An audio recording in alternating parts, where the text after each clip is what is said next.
Hello नमस्कार। तो देखिए इस वीडियो में मैं आपको बताने वाला हूँ पाइथागोरस प्रमेय के बारे में कि कैसे इस प्रमेय से किसी त्रिभुज के तीनों भुजाओं की लंबाई को बताया जा सकता है। तो चलिए समझते हैं कि पाइथागोरस प्रमेय क्या होता है। तो देखिए इसको समझने के लिए सबसे पहले आपको एक ठो समकोण त्रिभुज चाहिए होता है, क्योंकि यह पाइथागोरस प्रमेय केवल और केवल समकोण त्रिभुज पर ही लागू होता है। अब आप सोच रहे होंगे कि समकोण त्रिभुज क्या होता है। तो जैसा कि मैं आपको बता दूं कि कोण के आधार पर त्रिभुज तीन प्रकार के होते हैं। एक होता है न्यून कोण, समकोण और अधिक कोण त्रिभुज। ये तीन ठो त्रिभुज होते हैं। तो समकोण त्रिभुज उसको कहते हैं जिसमें कि कोई एक कोण 90 अंश का हो, मतलब कि समकोण हो, उसको समकोण त्रिभुज कहेंगे। तो देखिए यह एक त्रिभुज है और इसमें यह वाला जो कोण है यह 90 अंश का है, समकोण है, इसलिए यह एक समकोण त्रिभुज है। तो चलिए देखते हैं कि कैसे समकोण त्रिभुज में पाइथागोरस प्रमेय लागू होता है। तो देखिए पाइथागोरस प्रमेय में जो समकोण त्रिभुज होता है इसकी तीनों भुजाओं का अलग अलग अपना अपना नाम होता है। तो जो समकोण होता है उसके सामने वाली जो भुजा होती है, उसके सम्मुख जो भुजा होती है उसको कर्ण कहते हैं। और यहाँ पर जो यह लंबी सी भुजा होती है इसको लंब बोलते हैं, और जो तीसरी भुजा बच जाती है उसको आधार बोलते हैं। तो चलिए देखते हैं कि कैसे इस त्रिभुज पर पाइथागोरस प्रमेय लागू होता है। पाइथागोरस प्रमेय क्या कहता है? तो देखिए पाइथागोरस प्रमेय कहता है कि कर्ण का स्क्वायर बराबर लंब का स्क्वायर प्लस आधार का स्क्वायर। कहने का मतलब यह है कि जो कर्ण है, इस त्रिभुज में जो कर्ण है इसकी लंबाई का स्क्वायर कर दीजिए और बराबर कर दीजिए आधार का इस लंबाई का स्क्वायर प्लस लंब की लंबाई का स्क्वायर। तो यही इस पाइथागोरस प्रमेय का मतलब होता है। तो यह जो पहला प्रमेय है कर्ण का स्क्वायर बराबर लंब का स्क्वायर प्लस आधार का स्क्वायर, इसी का यह दूसरा रूप है कि कर्ण बराबर केवल और केवल कर्ण स्क्वायर नहीं रहना चाहिए, कर्ण बराबर हो जाएगा करड़ी में अंडर रूट में लंब का स्क्वायर प्लस आधार का स्क्वायर।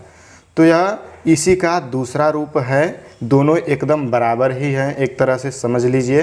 तो चलिए देखते हैं कि पाइथागोरस प्रमेय का प्रयोग किसी सवाल में कैसे करते हैं। पाइथागोरस प्रमेय की सहायता से किसी समकोण त्रिभुज में भुजाओं की लंबाई को कैसे निकालते हैं।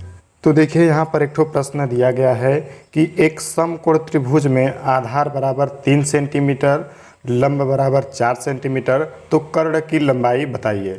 तो चलिए इसको हम इस त्रिभुज में लागू करते हैं। तो आधार बराबर 3 सेंटीमीटर दिया है तो यहाँ पर लिख देंगे 3, आधार 3 हो जाएगा, और लंब दिया है 4 सेंटीमीटर तो यहाँ पर लंब है 4, तो इसको 4 कर दे रहे हैं।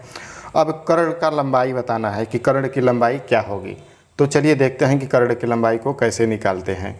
तो जैसा कि आप देख रहे हैं कि यहाँ पर जो दूसरा वाला प्रमेय है कि कर्ण बराबर करड़ी में लंब का स्क्वायर प्लस आधार का स्क्वायर है, तो इसी के सहायता से इस सवाल को लगाएंगे। आप पहले वाले की सहायता से भी लगा सकते हैं, लेकिन दूसरे वाले की सहायता से बड़ी ही आसानी से निकाल सकते हैं।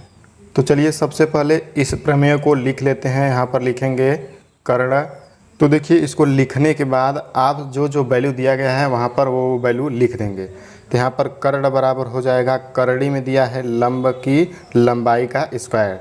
तो देखेंगे लंब कितना है, तो लंब है आपका 4 सेंटीमीटर, तो यहाँ पर 4 लिखेंगे और इसका स्क्वायर कर देंगे। फिर प्लस आधार का लंबाई का स्क्वायर करना है, तो यहाँ पर 3 सेंटीमीटर आधार की लंबाई है, तो यहाँ पर लिख देंगे 3 और इसका कर देंगे स्क्वायर। अब देखिए यहाँ पर 4 का स्क्वायर करेंगे तो 4 चौक को 16 होता है, 4 का वर्ग करेंगे तो 16 आएगा। फिर प्लस है तो प्लस लिख दीजिए। 3 का वर्ग करना है तो 3 तिली के 9 होता है, तो यहाँ पर 9 लिख देंगे। तो यह देखिए 16 और 9 आ जाएगा, इनको जोड़ना है तो 16 और 9 को जोड़ देंगे तो यह करड़ी में आ जाएगा 25। 25 जोड़ने पर आएगा। अब इस 25 का वर्गमूल निकालना होगा। तो इस 25 का जब आप वर्गमूल निकाल देंगे तो वही आंसर हो जाएगा। तो 25 का वर्गमूल 5 होता है। तो यही इस सवाल का आंसर हो जाएगा कि जो कर्ण है उसकी लंबाई 5 सेंटीमीटर हो जाएगी।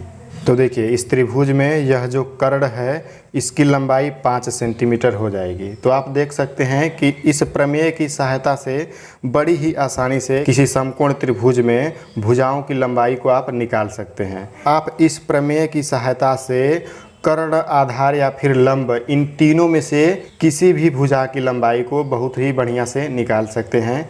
तो यदि आपको यह प्रमेय समझ में आया हो तो वीडियो को लाइक व चैनल को सब्सक्राइब कर दीजिए। धन्यवाद। जय हिंद।